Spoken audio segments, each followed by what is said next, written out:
उस दिन मानसी कैंटीन में एक महिला को देखकर चौंक गई। चेहरा बहुत ज़्यादा पहचाना लग रहा था। शायद यही हाल उस अजनबी महिला का भी था। अचानक से मानसी को याद आया और वह उसके पास जाकर बोली, हाय, क्या आपका नाम शीतल है? वह महिला उसे देखते हुए बोली, और तुम मानसी ना? वो दोनों बचपन की सहपाठिन थी। शीतल मानसी को देखती हुई बोली, पर तू यहाँ इस ऑफिस में? तेरे तो बहुत बड़े बड़े ख्वाब थे ना। तू तो आईएएस बनने की सोचती थी। मानसी थोड़ा सकुचाकर बोली, हाँ, सपनों में और हकीकत में अंतर होता है। पिताजी को बेटियों के हाथ पीले करने की जल्दी थी तो उन्होंने मेरी पढ़ाई को महत्व ही नहीं दिया। शुक्रगुजार हूँ अपनी सासू माँ की। उन्होंने शादी के बाद पढ़ने और नौकरी करने की अनुमति दी। अरे अनुमति क्या देना, कमा रही हो तो उनके घर को ही भर रही हो ना, कौन सा खुद के पर्स में रख लेती हो? शीतल बालों को पीछे झटकते हुए बोली, नहीं नहीं, मेरी सासू माँ ऐसी नहीं है। वह मेरी कमाई का एक पैसा भी नहीं लेती है। अच्छा चल, अब तू भी यहीं पर नौकरी कर रही है तो किसी दिन मिलकर बैठते हैं और बहुत सारी बातें करते हैं। ऐसा कह मानसी कैंटीन से अपने डिपार्टमेंट में वापस आ गई।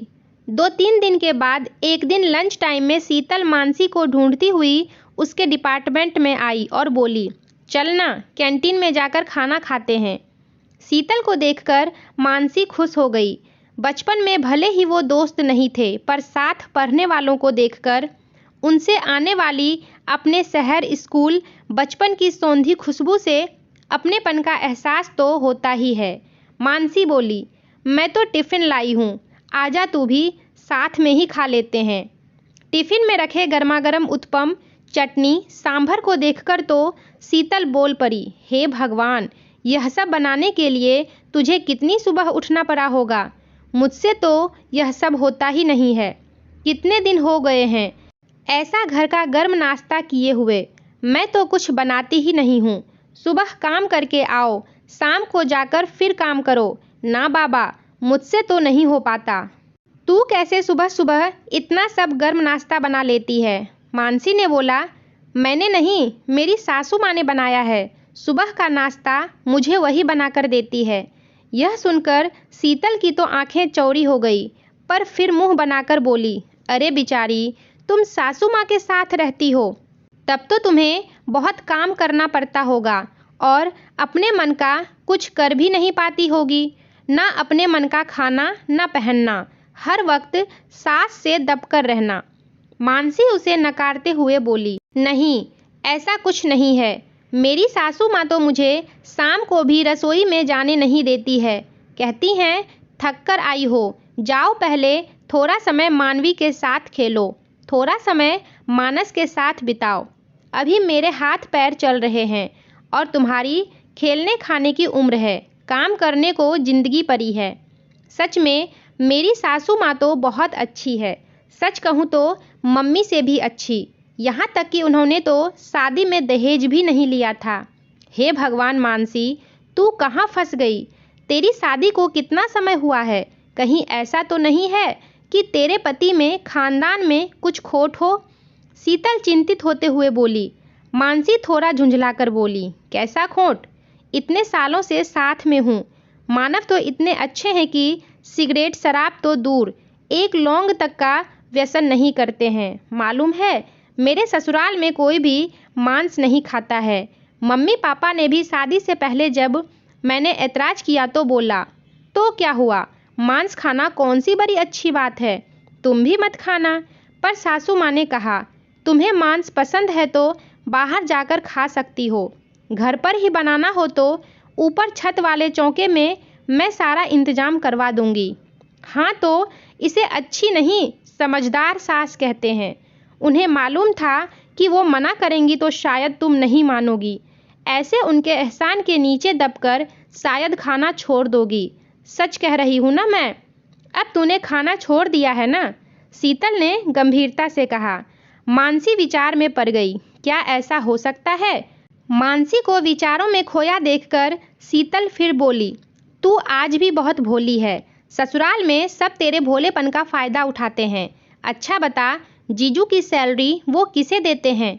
मानसी सोचते हुए बोली, खुद रखते होंगे या माँ को देते होंगे, क्या पता। मैंने कभी जानने की कोशिश ही नहीं की।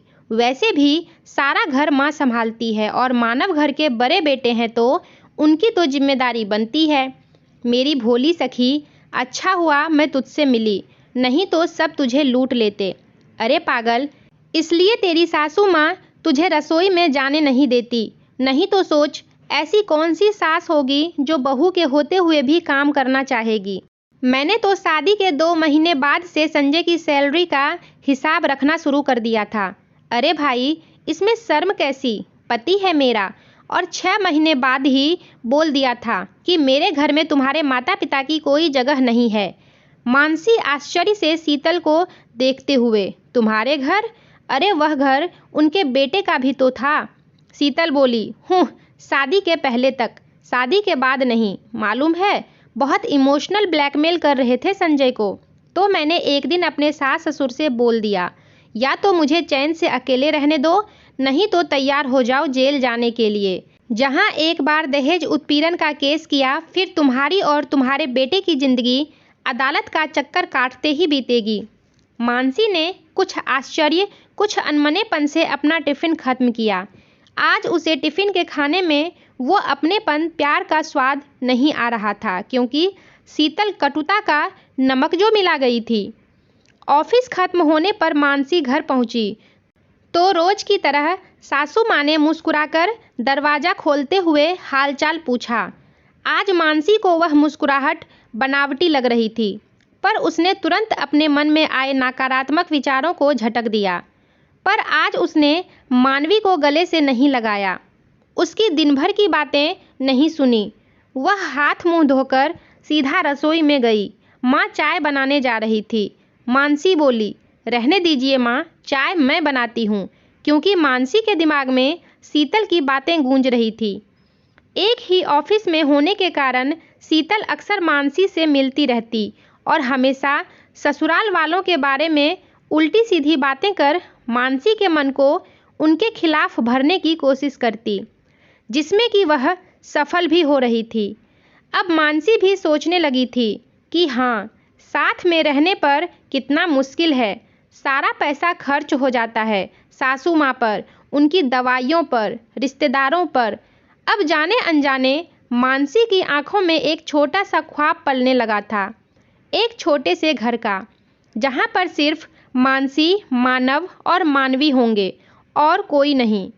पर प्रकृति को उसका यह सपना मंजूर नहीं था, इसलिए आंखों में घर के सपने के साथ उसकी कोख में भी एक सपना पलने लगा था। शीतल की बातों के प्रभाव में आकर मानसी अब बहुत अलग व्यवहार करने लगी थी। वह कई बार दबी जुबान से अलग रहने की बात भी मानव से कर चुकी थी। मानव उसे प्यार से समझाता, पर उसे सबका प्यार दिखावा लगता। सब उसके व्यवहार का परिवर्तन महसूस कर रहे थे, पर सबको लगता कि यह चिड़चिड़ापन उसकी गर्भावस्था के कारण है। एक दिन मानव की माँ मानव से बोली, देख, उसका ऑफिस है, उसे छुट्टी नहीं मिल सकती, नहीं तो मैं उसे मन बदलने के लिए मायके भेज देती।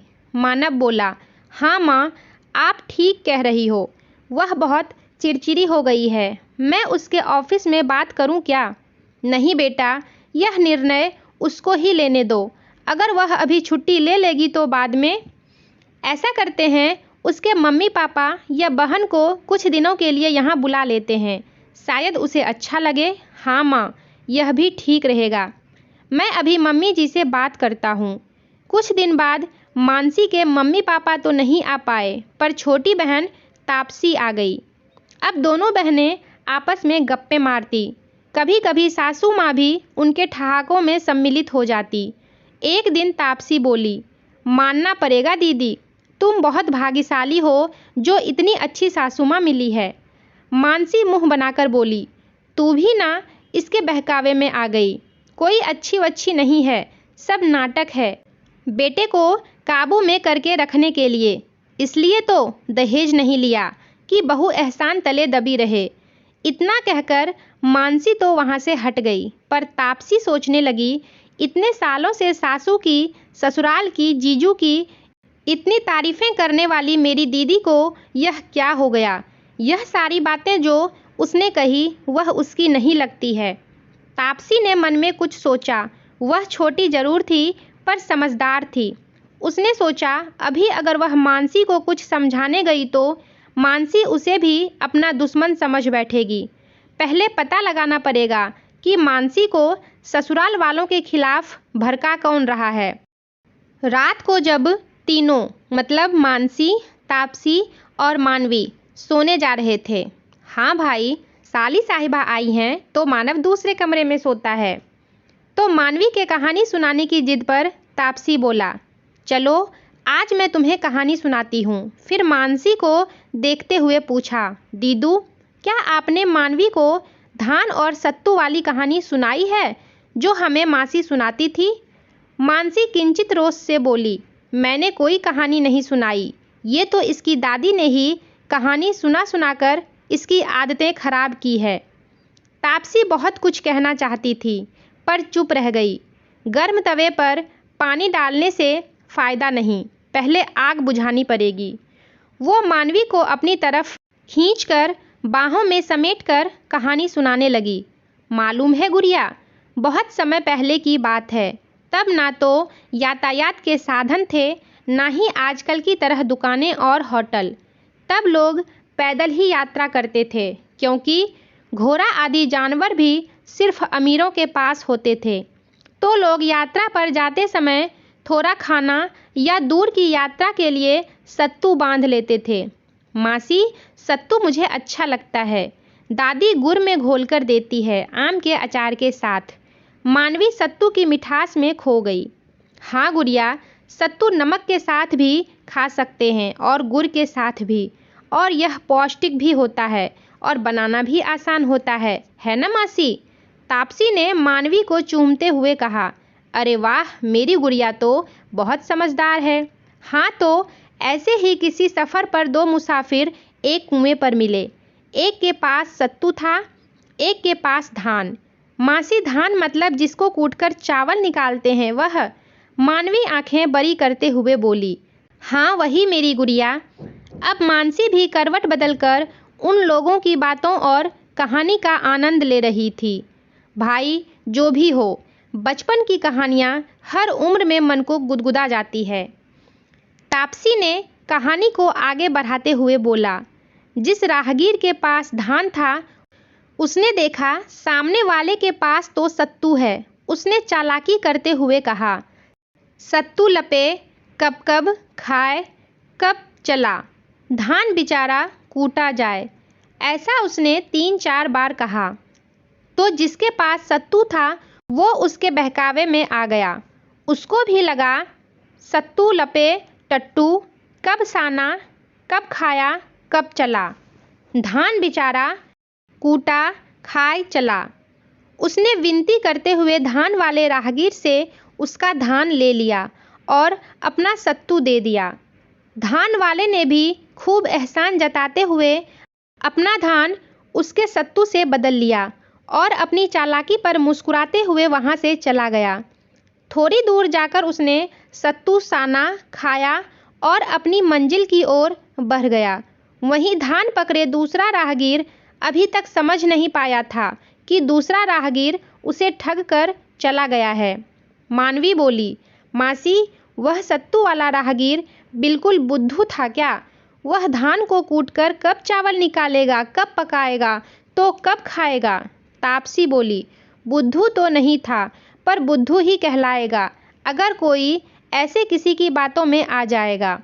मानवी बोली, मासी, ऐसा नहीं होता है, कोई भी इतना बुद्धू नहीं होता कि बिना सोचे विचारे किसी की बातों में आ जाए। तापसी बोली, गुड़िया, अभी आप छोटे हो, दुनिया ऐसे लोगों से भरी पड़ी है, आप समझ भी नहीं पाते कब ये अपनी मीठी मीठी बातों से आपके दिमाग पर काबू कर लेते हैं। फिर मानवी की ओर देखकर बोली, दीदू, जग रहे हो या सो गए हो? वो गाना याद है जो मम्मी बचपन में सुनाती थी? इतना कहकर वो गाने लगी, मीठी मीठी बातों से बचना जरा, दुनिया के लोगों में है जादू भरा। मानवी भी साथ में गाने लगी। मासी, पूरा गाना सुनाओ ना। नहीं गुड़िया, अभी सो जाओ, सुबह स्कूल जाना है ना। पूरा गाना कल स्कूल से आकर नानी से फ़ोन पर सुन लेना।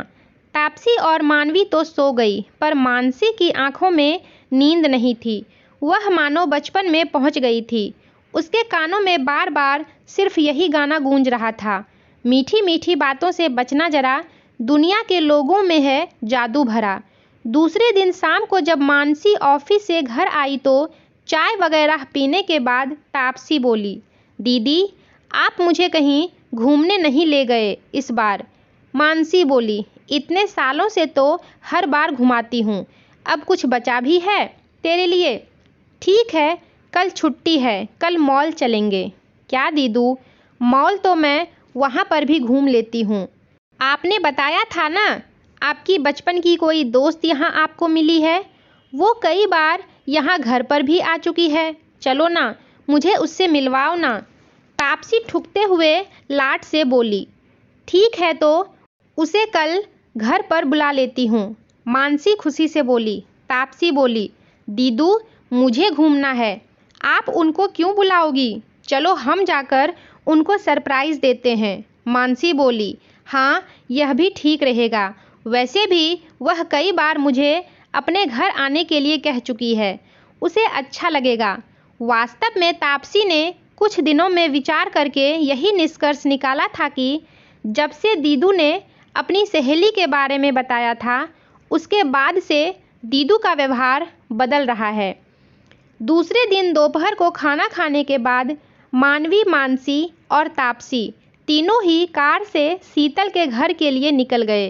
रास्ते में उन्होंने शीतल की बेटी के लिए उपहार और चॉकलेट भी ली थी। शीतल के घर पहुंचते उन्हें लगभग 3 बज गए थे।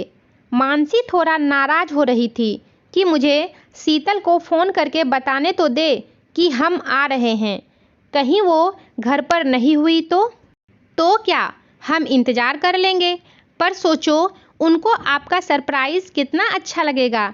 इस बात पर मानवी मुस्कुरा दी। शीतल के फ्लैट के बाहर पहुंचकर जब उन्होंने घंटी बजाई तो अंदर से आवाज़ आई, श्वेता दरवाजे पर देख कौन है। मम्मा, मैं टीवी देख रही हूँ, आप खुद देख लो ना। मानसी का मन किया कि वह मानवी के कान ढक दे। बरबर करती हुई शीतल की आवाज़ बाहर तक आ रही थी। दरवाज़ा खोलते हुए भी वह कुछ बोलने जा रही थी, पर मानसी को देखकर जबर मुस्कुराते हुए बोली, अरे तुम, फ़ोन कर दिया होता तो मैं आ जाती, ऐसी हालत में तुम क्यों परेशान हुई? उसकी बातों से खुश होकर मानसी बोली, तू मेरा कितना ख्याल रखती है, पर यह तापसी मेरी छोटी बहन आई हुई है ना, यह तुमसे मिलना चाहती थी, तो बस तुम्हें सरप्राइज़ करने के लिए फ़ोन नहीं किया। तापसी बोली, शीतल दी, डॉक्टर ने दीदी को घूमने फिरने को बोला है, वैसे क्या आप हमें अंदर नहीं बुलाएंगी? शीतल अकचकाकर एक ओर हटते हुए बोली, आओ ना, अंदर आओ ना। फिर अपने अव्यवस्थित घर पर नज़र डालते हुए बोली, क्या करूं, कामकाजी हूं ना, तो घर को समय ही नहीं दे पाती।